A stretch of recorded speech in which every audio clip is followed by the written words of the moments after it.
Welcome to Bharat now. ముందుగా headlines.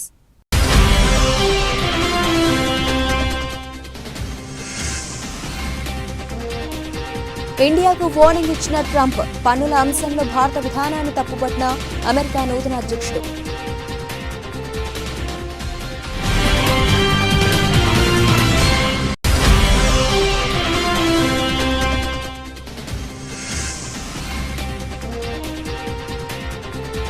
Jammu Kashmir కాదువాలో భారీ అగ్ని ప్రమాదం, 6 మృతి.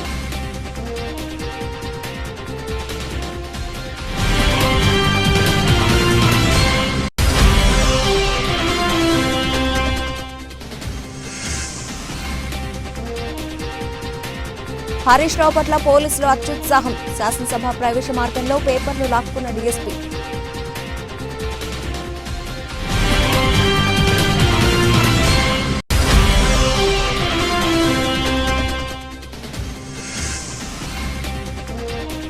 ఆటో డ్రైవర్లకు సంఘీభావం, ఖాకీ దుస్తుల అసెంబ్లీకి బీఆర్ఎస్ ఎమ్మెల్యేలు, ఆటో నడిపిన కేటీఆర్.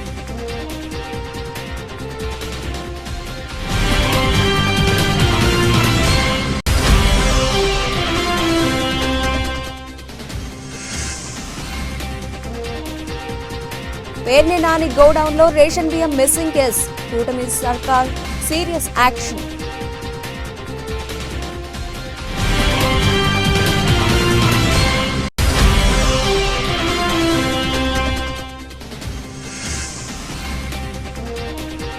ఒకే ఓవర్లో 35 పరుగులు, నా గురించి గూగుల్ ను అడగండి. బుమ్రా కామెంట్స్ పై స్పందించిన సుందర్ పిచాయ్.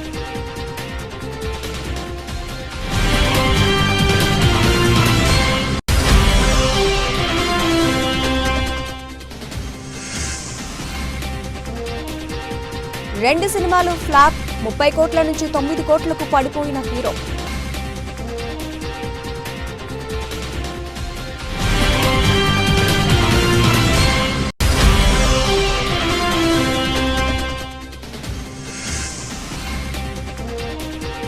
మార్కెట్లకు ఫెడ్ గుబులు, అమ్మకాల ఒత్తిడిలో మదుపర్లు, 332 పాయింట్లు కోల్పోయిన నిఫ్టీ.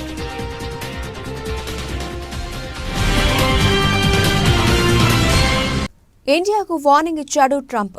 కాబోయే అమెరికా అధ్యక్షుడిగా ఎన్నికైన ట్రంప్ పన్నుల అంశంలో భారత విధానాన్ని తప్పుపట్టారు. అమెరికా ఉత్పత్తులపై భారీగా దిగుమతి సుంకాన్ని భారత్ వసూలు చేస్తోందని, దానికి ప్రతీకారంగా మేం కూడా ట్యాక్స్ ను వసూలు చేయనున్నట్లు ట్రంప్ తెలిపారు. ఒకవేళ భారత్ పన్ను వసూలు చేస్తే వాళ్లకు కూడా మేం ట్యాక్స్ వేస్తామని, ఇది ప్రతిచర్యగా ఉంటుందని, దాదాపు అన్ని అంశాల్లో భారత్ అధిక దిగుమతి సుంకాన్ని వసూలు చేస్తోందని, కానీ తామేమీ ట్యాక్స్ వసూలు చేయడం లేదని ట్రంప్ తెలిపారు. చైనాతో జరిగిన వాణిజ్య ఒప్పందంపై ప్రశ్న వేసిన సమయంలో ట్రంప్ ఈ సమాధానం ఇచ్చారు. ఇండియాతో పాటు బ్రెజిల్ కూడా తమ ఉత్పత్తులపై అధిక దిగుమతి సుంకాన్ని వసూలు చేస్తున్నట్లు ట్రంప్ ఆరోపించారు.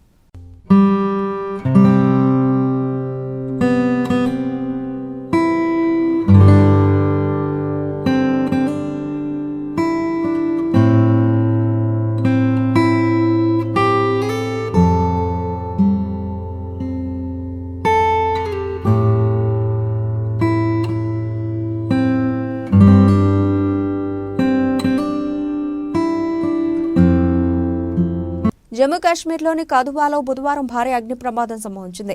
శివనగర్లోని ఓ ఇంట్లో మంటలు చెలరేగడంతో ఇల్లంతా దట్టమైన పొగ వ్యాపించింది. దీంతో ఊపిరాడక 6 మరణించారు. మరో 3 అపస్మారక స్థితిలోకి వెళ్లారు. వారిని చికిత్స నిమిత్తం కథువాలోని జీఎంసీ ఆసుపత్రికి తరలించారు. ప్రస్తుతం వారి పరిస్థితి విషమంగా ఉన్నట్లు తెలుస్తోంది. కాగా అగ్ని ప్రమాదం గురించి తెలియగానే పోలీసులు, అగ్నిమాపక సిబ్బంది ఘటనా స్థలానికి చేరుకుని మంటలు ఆర్పివేసే ప్రయత్నం చేశారు. షార్ట్ సర్క్యూట్ కారణంగానే ఇంటికి మంటలు అంటుకుంటున్నట్లుగా పోలీసులు అనుమానిస్తున్నారు.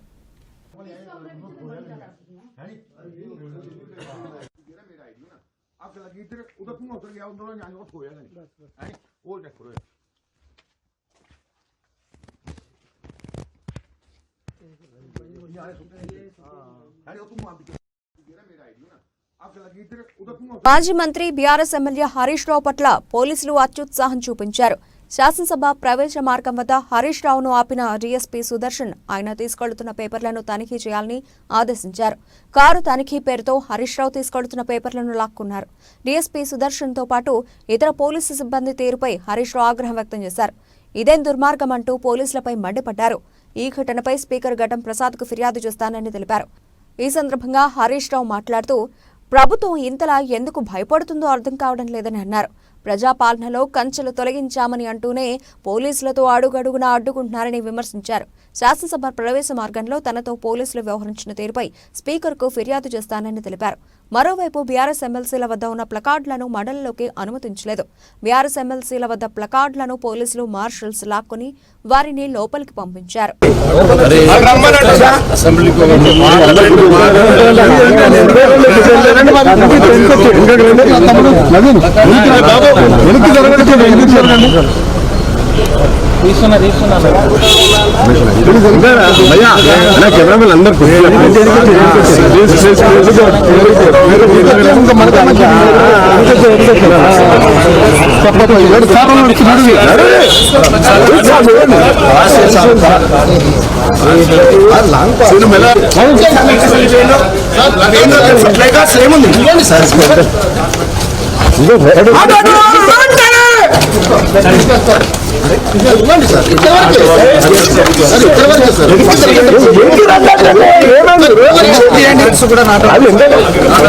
మీకేమైనా హక్కుందా అండి? ఏముంది ఇన్స్ట్రక్షన్ ఏముంది? ఇన్స్ట్రక్షన్ ఏముంది?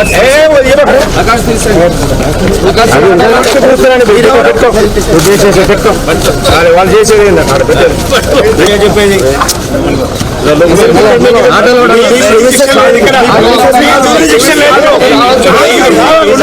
You don't have a jurisdiction here. You don't have a jurisdiction here. You have a jurisdiction here. You don't have. Let them come. You are not supposed to involve. Okay? You are not supposed to involve. లేదు. You are not supposed to involve.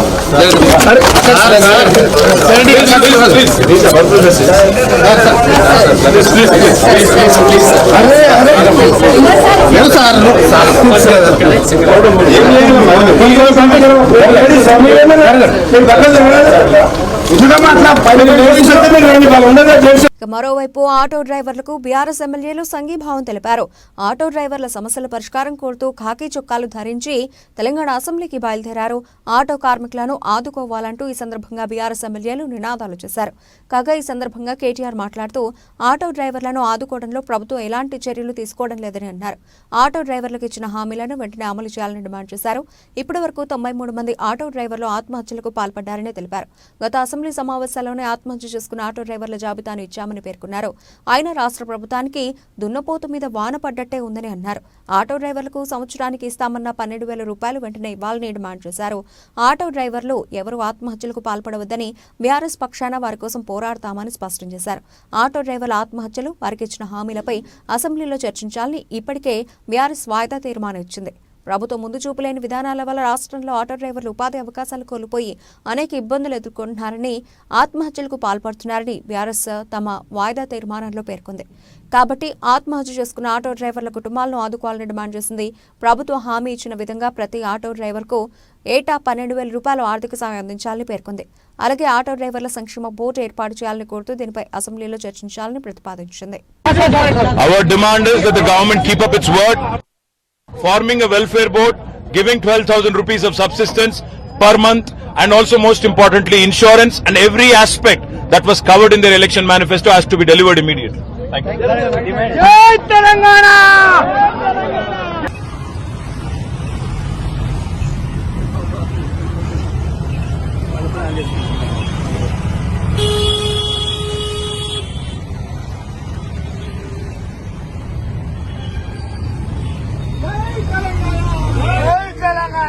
మాజీ మంత్రి పేర్ని నాని కుటుంబం మెడకు ration బియ్యం వివాదం చుట్టుకుంది. మచిలీపట్నం మండలం పొట్లపాలెంలో నాని సతీమణి పేరుతో ఉన్న గోడౌన్లో బియ్యం మిస్సింగ్ వ్యవహారాన్ని ప్రభుత్వం సీరియస్ గా తీసుకుంది. పేర్ని నాని కుటుంబానికి చెందిన గోడౌన్లో 187 టన్నుల రేషన్ బియ్యం మాయమయ్యాయి. అయితే తమ గోడౌన్లో మాయమైన బియ్యం ధర ఎంతో చెప్తామని కృష్ణా జిల్లా జేసీకి లేఖ రాయడం సంచలనంగా మారింది. డిప్యూటీ సీఎం పవన్ కళ్యాణ్ ఆదేశాలతో గత నెల 28, 29, 30 తేదీల్లో పౌర సరఫరాల శాఖ అధికారులు ఎంఎల్ఎస్ పాయింట్లలో తనిఖీలు చేపట్టగా 187 టన్నుల తేడా ఉన్నట్లుగా గుర్తించారు. ₹1,70,00,000 చెల్లించాలంటూ నోటీసులు పంపారు. దీంతో మాజీ మంత్రి పేర్ని నాని ₹1,00,00,000 డీడీలు తీయించి ఈ నెల 14న జేసీ కార్యాలయంలో అందజేశారు. మరో ₹70,00,000 సోమవారం చెల్లించారు. మొత్తంగా 2 విడతల్లో కలిపి ₹1.7 కోట్ల డీడీలను అధికారులకు అందజేశారు. ఈ వ్యవహారంలో గోడౌన్ ఓనర్గా ఉన్న జయసుధపై క్రిమినల్ కేసు నమోదు చేశారు పోలీసులు. దీంతో పేర్ని సతీమణి జయసుధ తనయుడు కృష్ణమూర్తి అజ్ఞాతంలోకి వెళ్లారు. మచిలీపట్నం జిల్లా కోర్టులో జయసుధ బెయిల్ పిటిషన్ దాఖలు చేశారు. దీని విచారణను ధర్మాసనం తిరిగి 19కి వాయిదా వేసింది. 2 రోజుల తర్వాత పేర్ని నాని అజ్ఞాతం వీడారు. సోమవారం తన ఇంటికి చేరుకోవడంతో వైసీపీ నేతలు ఆయనను పరామర్శించారు. బియ్యం లెక్కల్లో తేడాలు ఎందుకు వచ్చాయో తనకు తెలియదన్నారు పేర్ని నాని. తాము తప్పు చేయలేదు కాబట్టే బియ్యం మాయంపై లేఖ రాశామని పేర్ని నాని చెప్పారు. మరోవైపు పేర్ని జయసుధ పేరుతో రేషన్ నిల్వలో ఉన్న గోడౌన్ను అధికారులు స్వాధీనం చేసుకున్నారు. బియ్యాన్ని మార్కెటింగ్ గోడౌన్లకు తరలించారు. తర్వాత లెక్కలు చూసి తేడాలుంటే కేసులు పెడతామన్నారు అధికారులు. పేర్ని నాని కేసులు కక్ష సాధింపులేమీ లేదన్నారు మంత్రి నాదెండ్ల మనోహర్. 4,000కు పైగా బ్యాగులు మిస్ అయినట్టు గుర్తించామన్నారు. దర్యాప్తు తర్వాత చట్ట ప్రకారం పేర్ని నాని కుటుంబంపై చర్యలుంటాయన్నారు. మరోవైపు తమ నేతలను కూటమి ప్రభుత్వం టార్గెట్ చేసిందంటోంది వైసీపీ. కక్ష సాధింపు చర్యలో భాగంగానే వేధింపులకు పాల్పడుతోందని వైసీపీ నేతలు ఆరోపిస్తున్నారు. మాకు సడన్గా స్టాక్ కొరత కనపడింది, షార్టేజ్ ఉంది మా స్టాక్లో. దాదాపు ఈ షార్టేజ్ మేము ఒక టెక్నికల్ ప్రాబ్లంగా దాన్ని చిత్రీకరించారు. ఆ ప్రాంగణంలో ఉన్న ఒక లారీ వే బ్రిడ్జ్ ఏదైతే ఉందో అక్కడ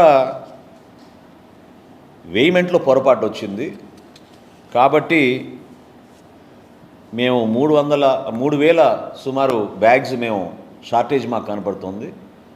దీన్ని మేము బాధ్యత తీసుకుని ప్రభుత్వం ఏ నిర్ణయిస్తే అది దాన్ని బట్టి మేము తిరిగి చెల్లిస్తామని చెప్పి 27వ తారీఖున జయసుధ గారు లెటర్ రాశారు. Joint collector Krishna district. అయితే గోడౌన్లో స్టాక్స్ ఎంత ఉంది, ఏ విధంగా దీనిపైన మేము సమాచారం తెప్పించుకోవాలనే దానిపైన జాయింట్ కలెక్టర్ గారు వాళ్ళ దగ్గర ఉన్న స్టాక్ రిజిస్టర్స్ని బట్టి, బుక్ బ్యాలెన్స్ని బట్టి ఒక ప్రిలిమినరీ రిపోర్టు మా సివిల్ సప్లైస్ కార్పొరేషన్ ఆఫీస్కి డిసెంబర్ 4వ తారీఖున పంపించడం జరిగింది. అందులో ప్రిలిమినరీగా 185 మెట్రిక్ టన్నులు అంటే సుమారు 3,708 బ్యాగ్స్ బియ్య బస్తాలు షార్టేజ్ వచ్చిందనేది ఒక ప్రిలిమినరీ రిపోర్టుగా వాళ్ళు నిర్ధారించి పంపించారు. సివిల్ సప్లైస్ కార్పొరేషన్ ఎండీ గారు ఇమీడియట్గా 10వ తారీఖున ఇది మిస్అప్రాపరేషన్ జరిగింది కాబట్టి గైడ్లైన్స్ ప్రకారంగా డబుల్ ద పెనాల్టీ వేయాలి, ఇమీడియట్గా ఈ గోడౌన్ని బ్లాక్ లిస్ట్ చేద్దాం, అదేవిధంగా వీళ్ళపైన క్రిమినల్ చర్యలు తీసుకోమని పోలీసులకి ఎఫ్ఐఆర్ కూడా రిజిస్టర్ చేసేటట్టు కంప్లైంట్ ఫైల్ చేయమని ఆయన ఆ రోజు ఆదేశాలు జారీ చేయడం జరిగింది. ఇది డిసెంబర్ 10వ తారీఖున. ఈ రోజుకి అక్కడ ఉన్న స్టాక్ అంతా కూడా దాదాపు 4,093 బస్తాలు అక్కడి నుంచి మేము mandal level stacking points, MLS points అంటారు, ఈ మండల్ లెవెల్ స్టాకింగ్ పాయింట్స్కి షిఫ్ట్ చేయడం జరిగింది. ఎందుకంటే వీటిని భద్రపరచాలి, వీటిని రేపటి రోజున మళ్ళీ ఈ ప్రజా పంపిణీ వ్యవస్థలో మేము ఈ బియ్యాన్ని ప్రజలకు అందించాల్సిన బాధ్యత మా పైన ఉంటుంది. కాబట్టి 4,093 బస్తాల్ని MLS పాయింట్కి మేము వాటిని ట్రాన్స్పోర్ట్ చేసాం. ఇది మొత్తం పంచనామా చేసిన తర్వాత వీడియో రికార్డింగ్తో సహా ఈ కార్యక్రమాన్ని చేసాం. అయితే ఆశ్చర్యకరమైన విషయం ఏంటంటే వీళ్ళు ఇచ్చిన ఈ లెటర్లో టెక్నికల్ గ్రౌండ్స్ వలన ఏదైతే పక్కన ఉన్న వేయింగ్ మెషిన్ లారీ వే బ్రిడ్జ్ ఏదైతే ఉందో దాంట్లో టెక్నికల్ ప్రాబ్లం వలన మాకు స్టాక్లో కొరత వచ్చింది, ఇబ్బంది వచ్చింది, అందుకనే మేము ఆ బాధ్యత మేమే తీసుకుంటున్నాం అని వీళ్ళు చెప్పారు. మేడ్చల్ మల్కాజ్గిరి జిల్లా గట్కేసర్ సోషల్ మీడియాలో పబ్లిసిటీ స్టంట్లకు అడ్డు అదుపు లేకుండా పోతోంది. సిటీ శివారు ప్రాంతాల్లో మనీ హాంటింగ్ పేరుతో పిచ్చి పీక్స్కు చేరుతోంది. తాజాగా ORR పై 9వ ఎగ్జిట్ వద్ద ఓ వ్యక్తి నిలబడి తన చేతుల్లో ఉన్న 20,000 రూపాయల నోట్ల కట్టను చెట్ల పొదల్లో పడేశాడు. ఎవరైనా వచ్చి ఆ పైసలు తీసుకోవాలని ఆఫర్ చేశాడు. ఈ వీడియో సోషల్ మీడియాలో వైరల్ కావడంతో అధిక స్పీడ్ లిమిట్ ఉన్న రోడ్డుపై ఈ పిచ్చి చేష్టలు ఏంటని నెటిజన్లు ఫైర్ అవుతున్నారు. మరోవైపు ఈ విషయం తమ దృష్టికి రావడంతో కేసు నమోదు చేసి దర్యాప్తు చేస్తున్నట్లు గట్కేసర్ SHO పరశురామ్ తెలిపారు. ఇప్పుడైతే మనము హైదరాబాద్ ఓఆర్ సీట్ నంబర్ 9 దగ్గర అయితే ఉన్నాం అనమాట. సో మీకోసం మనీ హంటింగ్ ఛాలెంజ్. నేనైతే ఇందులో నుంచి ఒక 20,000 రూపాయలు అయితే మనీ హంటింగ్ చేస్తున్నా. సో ఎవరైనా తీసుకోవాలనుకుంటే కనుక ఓఆర్ఆర్ మనకి ఎగ్జిట్ నంబర్ 9 దగ్గర ఉంది. మీకోసమే అక్కడ 20,000 అయితే చేసిన. All the best. ఎవరు తీసుకుంటారో తీసుకోండి. Bye bye. నకరేకల్ మండల కేంద్రమైన నకరేకల్లో సంచలనం రేపిన జంట హత్యల కేసులో నిందితులను సత్తెనపల్లి DSP M హనుమంతరావు మంగళవారం జరిగిన మీడియా ముందు ప్రవేశపెట్టారు. ఆయన మాట్లాడుతూ నకరేకల్ గ్రామం యానాది కాలనీకి చెందిన తలపల కృష్ణవేణి తండ్రి టీచర్గా పనిచేస్తూ ఈ సంవత్సరం జనవరి 4వ తేదీన మరణించాడు. తండ్రి తాలూకా ప్రభుత్వం నుంచి వచ్చే ప్రయోజనాల కోసం సోదరులతో గొడవలు జరిగాయని పెద్దల సమక్షంలో సయోధ్యకు ప్రయత్నించినా కుదరకపోవడంతో సోదరులను అడ్డు తొలగించుకుంటే డబ్బులు మరియు ఉద్యోగం తనకే వస్తాయని కృష్ణవేణి ఆలోచన చేసినట్లు విచారణలో తెలిసిందని ఆయన తెలిపారు. ఈ విషయం ప్రియుడు దానయ్య, కృష్ణవేణి ఇద్దరు మాట్లాడుకుని అన్నదమ్ములను చంపాలని నిర్ణయించుకున్నారని, సదరు హత్యకు అవసరమయ్యే డబ్బులు మరియు మోటార్ సైకిల్ ఇస్తానని దానయ్య చెప్పగా గత నెల 26వ తారీఖున నకరేకల్కు చెందిన ఇద్దరు మైనర్ యువకులతో కలిసి తమ్ముడు దుర్గా రామకృష్ణను చంపితే 10,000 రూపాయలు ఇస్తానని బేరం కుదుర్చుకొని అదే రోజు రాత్రి 10:30 సమయంలో వాళ్ల ఇంటి వద్దనే తమ్ముడికి మద్యం తాగించి చున్నీతో గొంతు బిగించి చంపినట్లు ఆయన తెలిపారు. ఈ మీడియా సమావేశంలో Sattenapalli rural CI MV Subbarao, నకరేకల్లో SI CH సురేష్ మరియు సిబ్బంది పాల్గొన్నారు.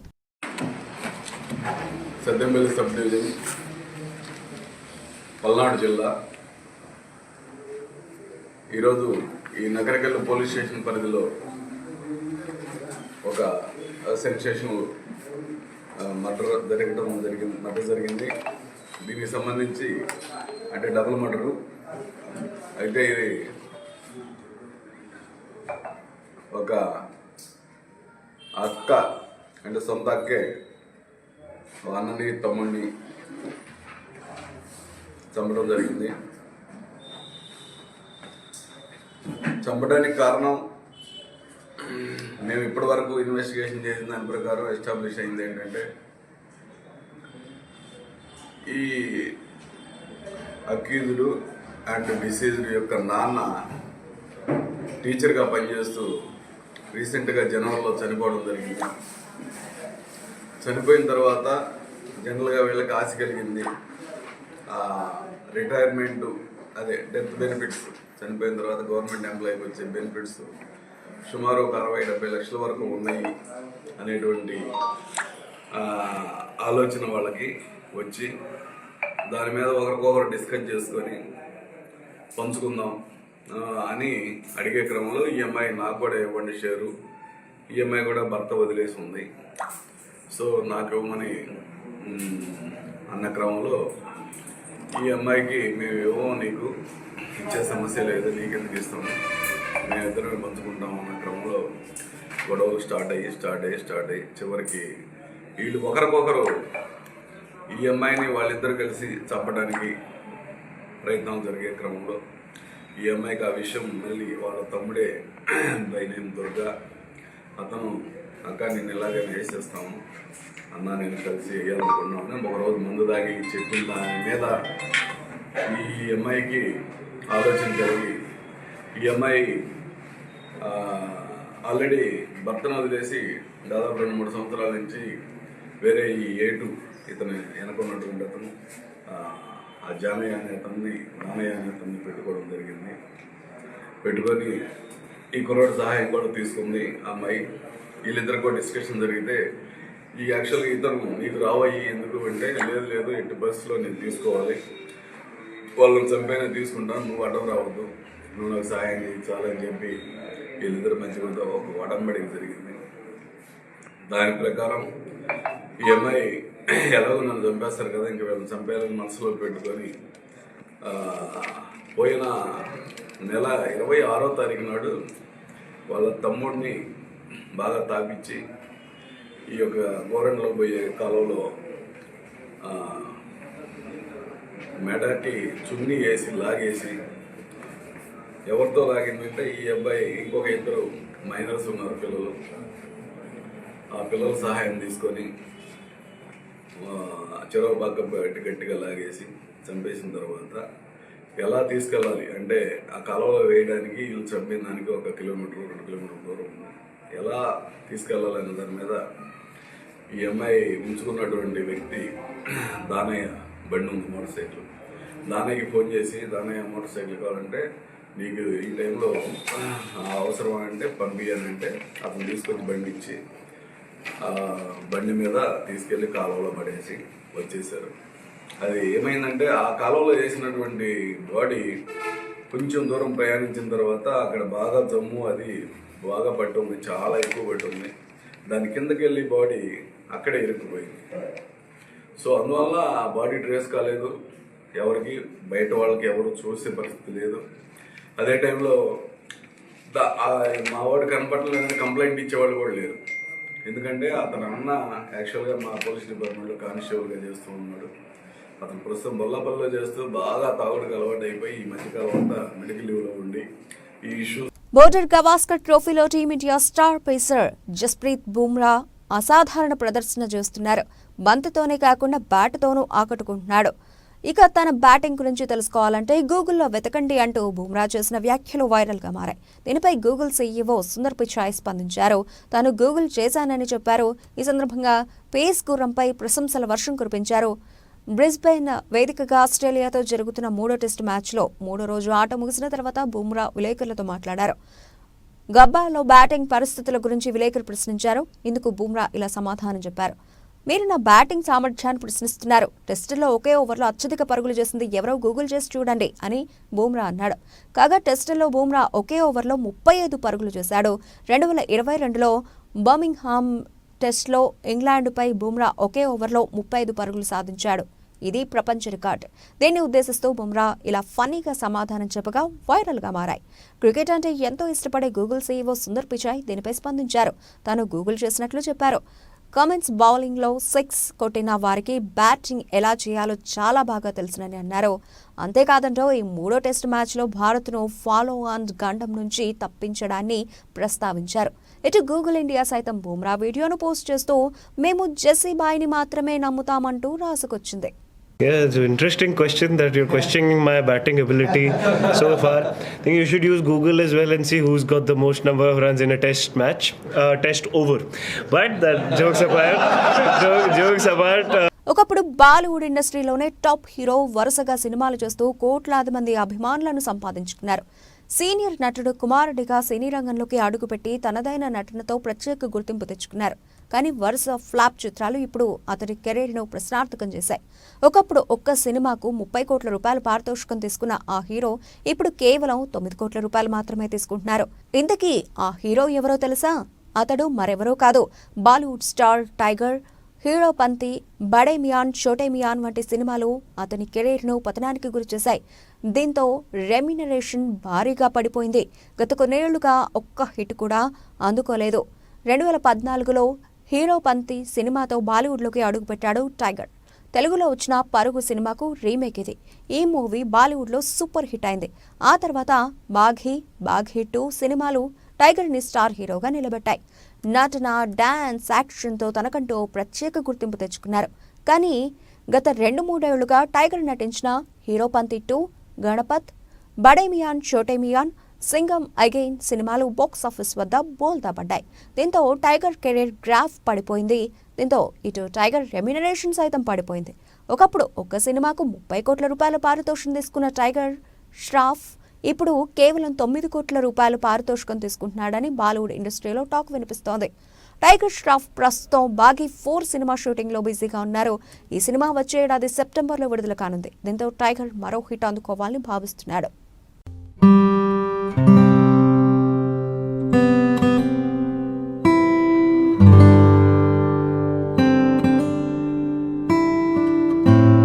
దేశీయ స్టాక్ మార్కెట్లు మళ్లీ వరుస నష్టాల్లోకి జారుకున్నాయి. అమెరికా ఫెడరల్ రిజర్వ్ బ్యాంక్ ద్రవ్య సమీక్ష నేపథ్యంలో మదుపర్లు ఆచూతూచి స్పందిస్తున్నారు. అయితే మెజారిటీ ఇన్వెస్టర్లు లాభాల స్వీకరణ వైపే మొగ్గు చూపుతున్నారు. దీంతో మంగళవారం సూచీలకు భారీ నష్టాలు తప్పలేదు. బాంబే స్టాక్ ఎక్స్చేంజ్ ప్రధాన సూచీ సెన్సెక్స్ 1064.12 పాయింట్లు లేదా 1.30% క్షీణించి 81,000 మార్కుకు దిగువన 80,684.45 వద్ద స్థిరపడింది.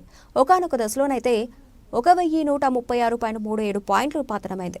ఇక నేషనల్ స్టాక్ ఎక్స్చేంజ్ సూచీ నిఫ్టీ 332.25 పాయింట్లు లేదా 1.35% పడిపోయి 24,336 వద్ద నిలిచింది.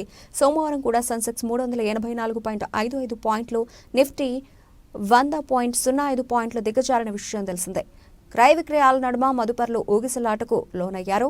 దీని వెనుకున్న కారణాలను విశ్లేషిస్తే America federal reserve bank, bank of Japan, bank of ఇంగ్లాండ్లో ద్రవ్య సమీక్షలు చేసి వడ్డీ రేట్లపై నిర్ణయాలను ప్రకటించబోతున్నాయి. దీంతో స్టాక్, బాండ్ మార్కెట్లతో పాటు పెట్టుబడి తీరుతెన్నులు ప్రభావితం కానున్నాయి. గతంలో వడ్డీ రేట్లను తగ్గించినప్పటికీ ద్రవ్యోల్బణం అదుపే లక్ష్యంగా ఇకపై వడ్డీ రేట్లను ఫెడ్ రిజర్వ్ పెంచవచ్చన్న అంచనాలు మదుపర్లను భయపెడుతున్నాయి.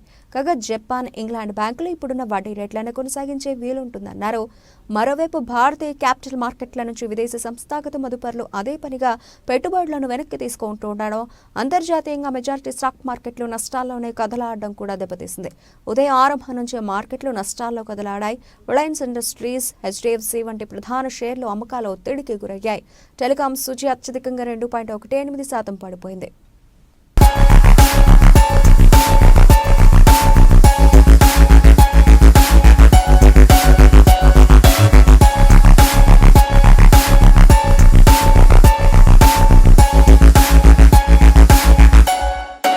బులెటిన్ ముగించే ముందు హెడ్లైన్స్ మరోసారి.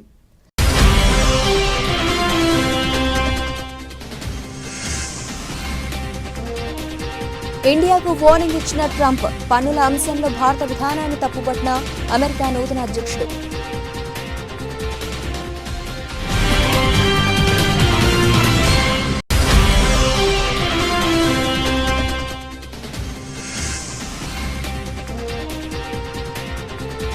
జమ్మూ కాశ్మీర్ కథువాలో భారీ అగ్ని ప్రమాదం, 6 మృతి.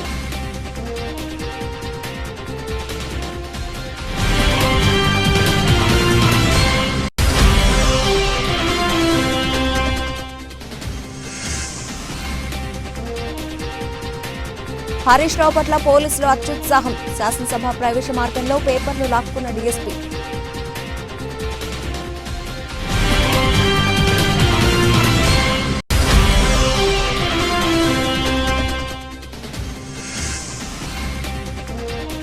ఆటో డ్రైవర్లకు సంఘీభావం, ఖాకీ దుస్తుల అసెంబ్లీకి బీఆర్ఎస్ ఎమ్మెల్యేలు, ఆటో నడిపిన కేటీఆర్.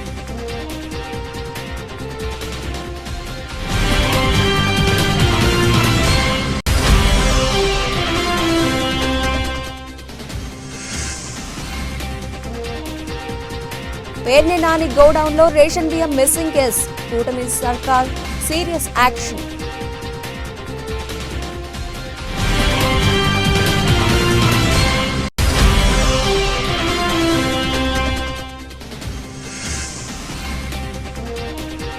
ఒకే ఓవర్లో 35 పరుగులు, నా గురించి గూగుల్ని అడగండి. బుమ్రా కామెంట్స్ పై స్పందించిన సుందర్ పిచాయ్.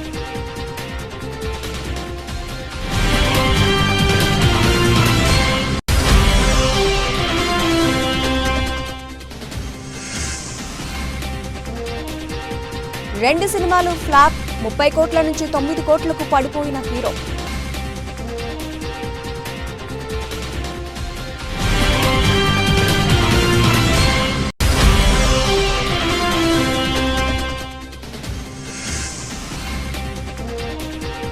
మార్కెట్లకు ఫెడ్ గుబులు, అమ్మకాల ఒత్తిడిలో మదుపర్లు 332 పాయింట్లు కోల్పోయిన నిఫ్టీ.